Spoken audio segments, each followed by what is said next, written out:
प्रशांत, बलरामपुर चीनी की मिठास आज बढ़ रही है, लेकिन पिछले 6 महीनों से अगर देखें कोई स्ट्रॉन्ग अप मूव्स दिखे नहीं है। क्या इस आज की तेजी पर भरोसा किया जाए? तो मानसी, इस स्टॉक को अगर आप देखो तो बार बार ये 390 380 जोन से रिएक्ट करता है। बट आज अगर मैं यहाँ पे एक एक चीज देखूं तो यहाँ पे वॉल्यूम्स इनिशियली बहुत अच्छे आ रहे हैं। और मेन चीज ये है कि जो परसों यानी 3 दिनों पहले जो एक बड़ी बेरिश कैंडल बनी थी, वो जहां पे रुकी है वो बहुत बड़ा सपोर्ट है। तो अगर उस सपोर्ट को यानी 355 या आप स्टॉप लॉस मान के चल सकते हो, तो आप कैश में डेफिनेटली एक क्वांटिटी प्लान कर सकते हो, क्योंकि डिसेंट लेवल से बाउंस हुआ है, इसीलिए मैं कह रहा हूँ। और यहाँ से आप जो पुल बैक देख रहे हो वो आपको करीबन जो टारगेट्स मैंने बताए 390 95 400 यहाँ तक लेके जा सकते हैं। बट यहाँ पे मेरी राय होगी कि अगर ये लेवल दिख जाए तो आप स्ट्रेट प्रॉफिट बुक कर लो, क्योंकि यहाँ से ये बहुत बार रेजिस्ट कर चुका है। ठीक है, छोटे छोटे पॉकेट्स पर ही नज़र जा रही है इस वक्त कि कहाँ पर क्या एक्शन हो रहा है। और कल हमने देखा कि थोड़े से टेक्सटाइल काउंटर्स पर भी एक लॉन्ग्स तो बनते हुए दिखाई देते हैं। स्मॉल काउंटर्स ही हैं कुछ, लेकिन नाहर स्पिनिंग जैसे काउंटर्स हो। इनफैक्ट यहाँ पर अब आपको मूव थोड़ी बहुत दिख रही है। और इनफैक्ट दूसरे जो काउंटर्स है वीआईपी क्लोथिंग जैसे काउंटर्स, सोमा टेक्सटाइल, तो आज इस स्पेस में ये थोड़ा सा तो बजिंग स्पेस दिख रहा है। यहाँ कहीं पर नजर गई आपकी?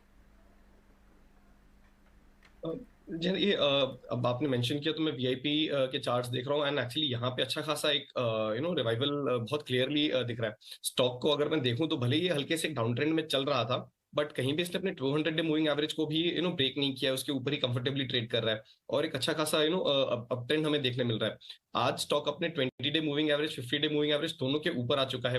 तो यहाँ पे डेफिनेटली एक लॉन्ग पोजीशन के लिए आप कंसिडर कर सकते हैं।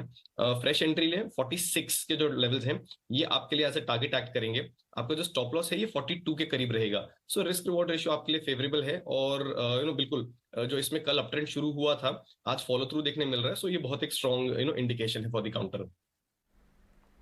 ओके, ठीक है। शुगर स्पेस में कुछ मूव्स हैं और इसके अलावा आपको ग्रीव्स कॉटन को भी एक बार देखते हैं। यहाँ पर तो इनफैक्ट प्रमोटर ने कुछ शेयर्स वापस खरीदे भी हैं, लगभग 2.5% की तेज़ी है। खैर कैपिटल गुड स्पेस से जुड़ा हुआ एक काउंटर है और इसमें तो आपको एक अच्छी मूव, तो ये एक स्पेस तो है। एडोर बिल्डिंग आज पंकज पांडे भी बता कर गए, तो ये स्पेस है जहाँ पर आपको मूव तो अच्छी दिख रही है। कैपिटल गुड स्पेस क्या एक स्ट्रैटेजी ऐसी भी होनी चाहिए प्रशांत कि बाजार में जहां पर थोड़ी बहुत पॉकेट्स जो स्ट्रांग हो उनमें अगर लॉन्ग ट्रेडर्स इनिशिएट करना चाहें तो वहां पर लॉन्ग ट्रेड इनिशिएट कर लें, या फिर अगर बाजार में इतना ड्विंडल कर रहा है बाजार और इतनी जिटरीनेस है तो उस टाइम राइट डायरेक्शन इस स्पेसेस से भी निकल कर आ पाती है। आपको लॉन्ग लेंगे इन स्पेसेस में? जी प्रियंका, मैं फिलहाल तो मिड कैप और स्मॉल कैप ट्रैक कर रहा हूँ डेफिनेटली, जो आपने कहा। बट मेरा ध्यान है स्मॉल पीएसयू बैंक्स पे, और जैसे कि साउथ इंडियन बैंक हो या यूको बैंक हो। बट फिलहाल मुझे वो लेवल्स नहीं दिख रहे हैं जहां मैं कंफर्टेबल हूँ, तो मैं थोड़ा वेट कर रहा हूँ। जैसे कि अगर मैं स्पेसिफिकली बात करूँ जेएनके बैंक की, तो मुझे चाहिए कि ये स्टॉक 52 के ऊपर क्लोज हो जाए, तब मैं इसमें कंफर्टेबल रहूंगा। बट अगर कोई एक लॉन्ग टर्म इन्वेस्टमेंट के हिसाब से देख रहा है, तो आप थोड़ी थोड़ी क्वांटिटी में, यानी जैसे कि आपको 100 रुपए इन्वेस्ट करने हैं तो 5 रुपए आप अभी इन्वेस्ट कर सकते हो। ऐसे आप शुरू करो कि अभी तक मार्केट का बॉटम बना नहीं है, ये मेरी राय है। तो थोड़ा सा आप इससे वोलेटिलिटी में ओवरऑल एक साथ पूरी क्वांटिटी मत लो, but small PSU banks and fertiliser space, यहाँ पे मिड एंड स्मॉल कैप में मुझे लग रहा है कि अगले 1 से 1.5 साल के लिए एक अच्छी अपॉर्चुनिटी हो सकती है।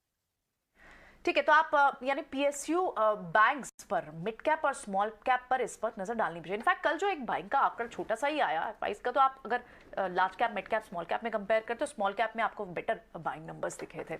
तो वहां पर एक्शन क्या जल्दी आएगा? क्योंकि पहले बॉटम हुए थे, ये लगातार हम बात भी कर रहे हैं, इस पर आप नजर जरूर रखें। लेकिन